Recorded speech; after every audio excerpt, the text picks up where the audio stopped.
spring is right around the corner. I promise. Spring is right around the corner. If you are looking to venture out, you're thinking about hitting up some National Park Service spots, wow, we've got the way to do it. A lot of options for you. There are 12 sites located in the New York Harbor.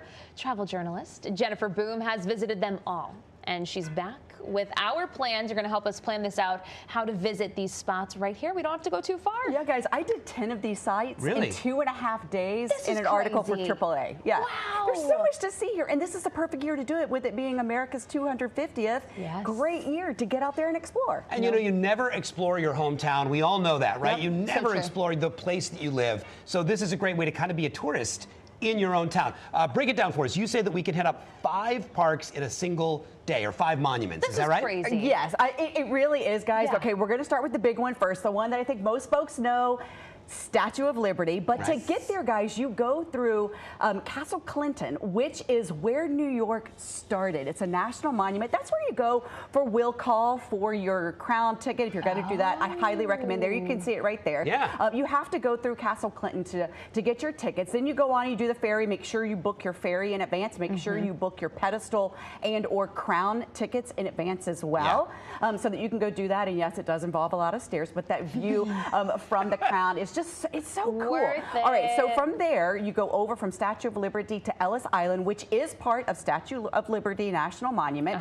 It is so cool to just go through where so many thousands of others came through searching for that American dream. So then you go and take the ferry back, then Federal Hall National Memorial. Guys, this is where the first Congress was. This is where the Bill of Rights was created, where the judicial system was created. Philly. That's amazing. Branch, and where George Washington, you can see the slab that he stood on when he took the inaugural for becoming our first president. Wow. The African burial ground.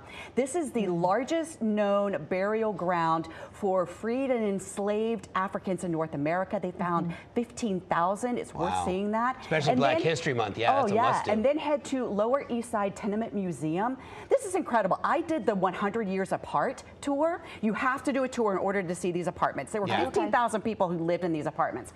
But I did it, and it takes you through the lives of a German-Jewish immigrant in the 19th century and then a Chinese immigrant in the 20th century, both in the Garment District. Go do that, and then go have a great dinner, early dinner in Little Italy or Chinatown. You're so close to both of those. I've done the Tenement Museum. It is a must-do. It is so good. You've also got some historical figures. Absolutely. For us, right? Okay, so this is my favorite one of all of these. It's Theodore Roosevelt's birthplace. It is so cool. I'm a huge Theodore Roosevelt fan, of course, you know, with national parks, everything else. Why not? But you can go in the visitor center. You can see a lot of artifacts. In order to go upstairs, you have to be on a guided tour. This is where he was born. He lived until he was 14, or lived there until he was 14. So you can actually see the crib that he was in. Then you're going to go over to Hamilton Grange National Memorial. Alexander Hamilton, this was his country estate. You also have to go on a tour. Both of those tours are free, but you do want to make those reservations. Theodore Roosevelt, you have to do it day of, in person. And then you go over to Stonewall National Monument. You can see Christopher Park there, just a unique one to go to. And then General Grant National Memorial, where Grant and his wife are entombed. So, you know, we have the answer. Yes.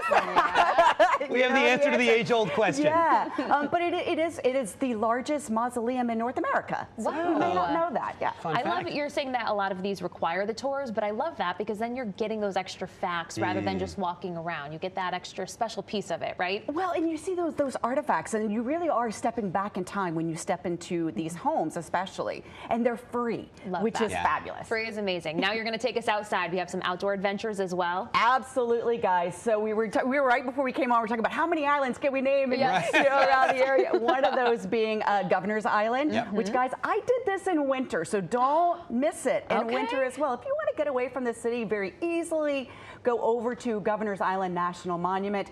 You do have the fort is closed, but you can still walk around. You can bike. You can do all kinds of things. Biking over there is so great. There is 2 centuries of military history there. Wow. And then Gateway National Recreation Area, one of the largest urban parks in the country. There are 3 units. I actually went over to the Jamaica Bay area and caught a fabulous sunset. So there's so much to do, and there's beaches and there's historical structures. The river is so gorgeous with the ice right now. Such a sight to see. I don't know if they have it during winter, but during spring and summer, when you go over to Governor's Island, there are food trucks and there's music, and they're like, it's a day. You're not just walking around like, oh, that was a barracks from the 1800s. It's a whole day. It's great for kids as well. Most Spring of these break coming up. Why not? Spring break is coming up. Add that in. Love that. Take a day. Most of these located in Lower Manhattan, but you've also got something for us, I think, in Westchester. Is that right? Yeah, Westchester County, guys. We're going 20 miles. It's still part of New York Harbor. Yes. We are going to St. Paul's Church. So this dates back to 1655. This is an area. It is still an active church. It served as a military field hospital during the American Revolution. Oh, wow. Even more importantly, this is where the issues of freedom of speech and freedom of religion before we were the United States. 100 years before. Yeah. So there's that piece of history. I really enjoyed walking through the historic cemetery and just looking at the dates. The oldest grave in there dates back to 1706. Wow. So tremendous. There's a lot of history here. Lot of You know, history. and especially for the kids, taking your family and going and experiencing these things. And it really does force you to go out and explore other parts of New York and explore the region and different neighborhoods, different things to do. Yeah, and oftentimes we're so stagnant in the winter, so Yeah, great opportunities. Exactly. I want people think it's Jen's crazy job. when I said I did want that. Jennifer I did. Broome's job. She gets to travel. And She she knows went in the everything winter. about what we need to be doing. Yes. I love it. Jennifer, thank you so much for joining us and for all of those tips. Now we can plan out a whole week of adventures Totally there. we can. Follow her on Instagram as well at Jennifer Broome Travel or on her website, SweptAwayToday.com.